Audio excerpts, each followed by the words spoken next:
In this video, we're going to find out how much of a difference we see by upgrading the stock CPU cooler that comes with an AMD to a middle-of-the-road air cooler. Middle of the road in price, at least. Hey everyone, Jason here with Dad Talks Tech, a channel dedicated to PC building, component reviews and overviews, but also tutorials and educational videos just like this one. So consider subscribing if you are new here. In today's episode, we're going to take a look at the performance and temperature differences of the stock cooler that comes with the AMD Ryzen 5 3600 and that of a mid-range air cooler, specifically the Mugen 5 rev.b from Scythe. Now most, but not all of the low and mid-tier processors these days come with some sort of fan or heatsink included in the box with the processor. This tends to keep you from having to spend extra money by not having to purchase a third-party cooling solution like a tower-style air cooler, all-in-one closed-loop water cooling, or for a much bigger expense, a custom water-cooled loop. So why buy one of these third-party solutions if your processor already has it included? Well, for your average user who just wants to do some productivity work on their computer or play the occasional game and has no desire to start messing around with overclocking their processors, the cooler generally works quite well. For those that want to get the most performance out of their CPU and want to start playing around with overclocking, a better performing cooler is needed. So today I'm going to give you a quick overview of this cooler here, as well as show you how to switch out your stock cooler in order to upgrade to a tower style cooler. Then I'm going to pit the stock cooler against the Scythe Mugen 5 in temperature and noise, and then how those temperatures affect the performance of this middle of the road CPU. Okay, so in the box, take a look here. We have another little box. Should have all of our accessories and mounting plates. Another bag here that has a mounting plate. Some wires to hold on to the fans. Mounting brackets, thermal paste, and spacers and nuts to lock the cooler on. I also have inside a nice screwdriver in which we'll need to put everything together, and the instructions. An 11 blade, 120 millimeter Kaze flex fan. Great for pulling air through, or pushing air through. And underneath all this protective foam is the cooler itself. So we'll gently take that out.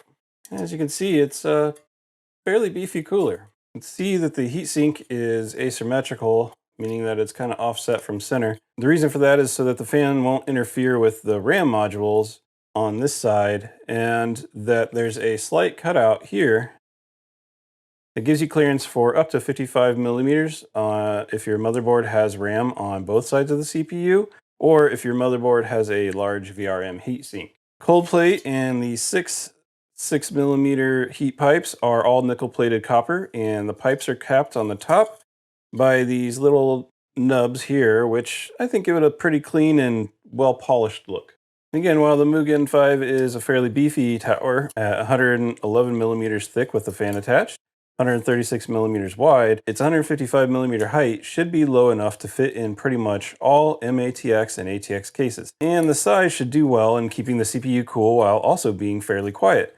But we'll take a look at those tests later. To attach the fans, we're going to take a couple of our little wire bracket mounts here. And they do include 4, so that if you want to put another fan on the back end for a kind of push-pull configuration, you can do that as well. Take our fan, we're going to attach our brackets here. Little hole.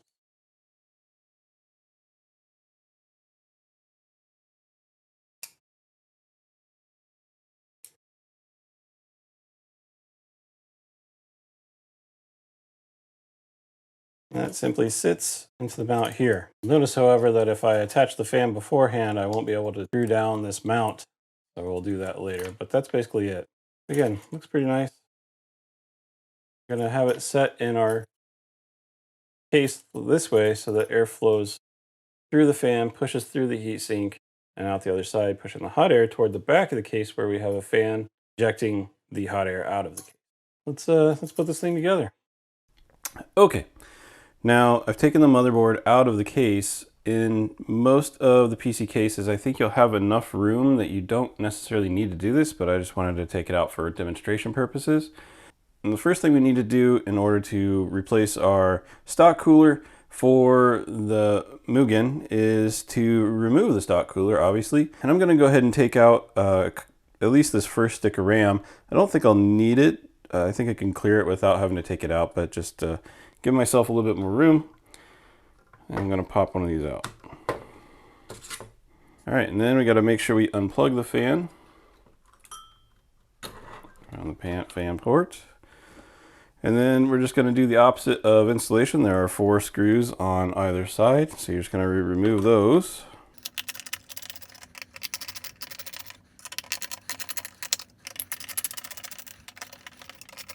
And we're just going to pull that right off of there. Try not to get thermal paste all over the place. Going to get some isopropyl alcohol. We're going to clean off this old thermal paste.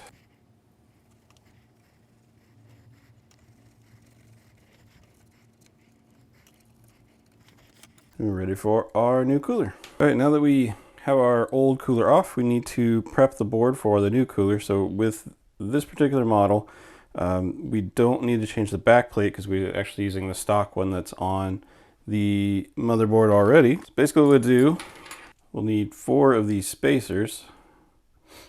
And these basically just go right on the mounts. So what we're gonna need for the AMD processors is just these 2 brackets here. They will go side by side, and these 4 longer screws that it came with. And so we put the spacers on the mounting bracket. If you have an Intel chip, you'll need to replace the back plate with this thing here. So what we're gonna do is take our mounting bracket, we're gonna screw that down into our back plates. Takes a little bit of balancing act, but it's not terrible.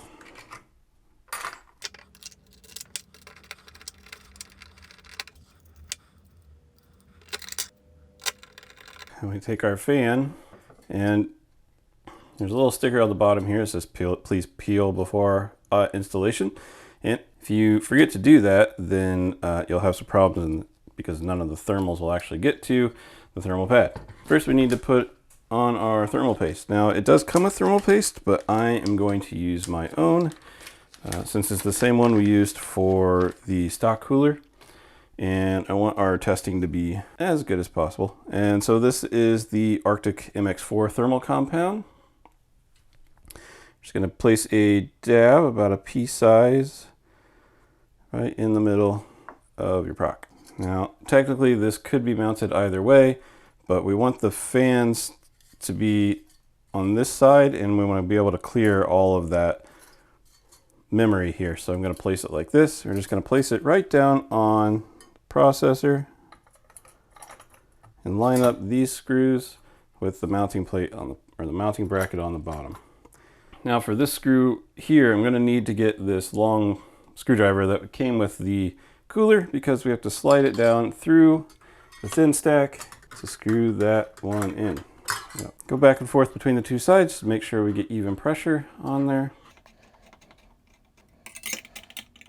All right, so there we have it. We have our cooler installed, pretty painless. Now we just have to put our fan on, and we have to place these brackets on the fan in order for it to clip onto the cooler. And so to do that, it's pretty easy. You just slide these nubs straight into the mounting holes of the fan. And then we are going to line this up so my cable is going out properly. It slides down here, and there's a little notch. You can kind of see that it's kind of fits right where the fan should go. So just put that right against there, and then clip the little metal wires to the fan itself. There we go. And the last thing is to plug in the fan. I want to maneuver some of this so it sits in there a little bit better. You're going to plug it into the same port that says CPU fan.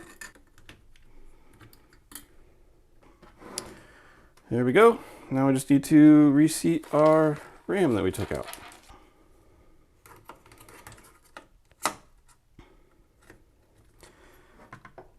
And you can see that we're plenty far away, at least a good millimeter or 2 between the fan and the the first RAM stick.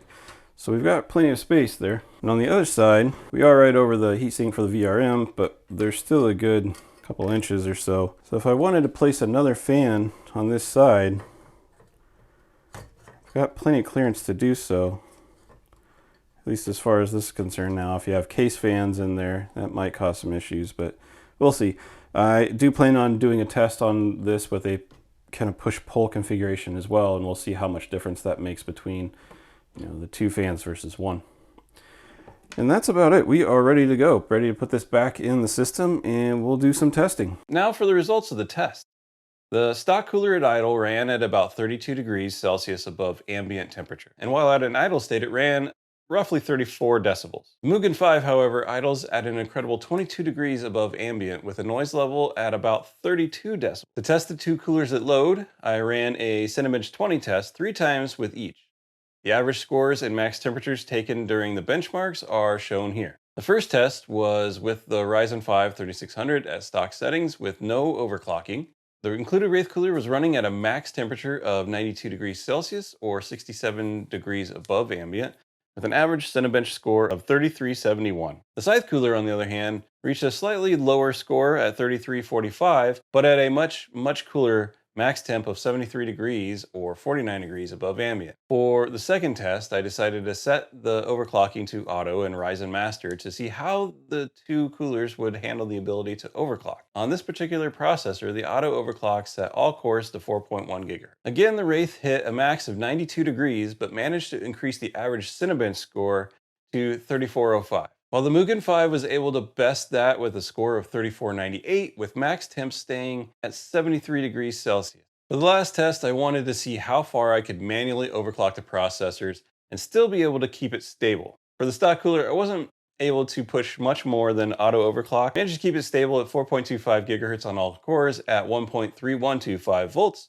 And during this test, I was maxing out at a 97 degrees Celsius. And I don't know about you, but I don't feel comfortable keeping my processor running at that high of a temperature for that long. Comparing that to the Mugen 5, I was able to overclock to 4.35 GHz on all cores at 1.375 volts, and max temps never went over 80 degrees. So there you have it. Simply changing the CPU cooler allowed me to overclock the processor an additional 100 megahertz, but kept it 17 degrees cooler in the process. So is it worth it to upgrade from the included cooler that comes with the processor to an aftermarket tower style cooler? Well, when you consider that the Mugen 5 only costs around $50 US, I would say most definitely yes. There are coolers that perform even better. Noctua NHU12A comes to mind, but that cooler is right around $100, twice the price. And the takeaway here is if you're just wanting your computer to do some Microsoft Office work, or you don't plan on overclocking your processor in any way, the stock cooler included in the processor is generally adequate. But if you want to try your hand at even a little overclocking, or if you just want your system to be a little quieter, I would wholeheartedly suggest taking a look at the Scythe Mugen 5 rev.b or something very similar. I hope that has helped you make a decision on if you want to upgrade your CPU cooler. Now remember, if you liked the video, give me a thumbs up. Consider subscribing if you're new here, and if you want to keep updated with all the new content coming your way. Thanks for hanging out, and I'll see you next time on Dad Talks Tech.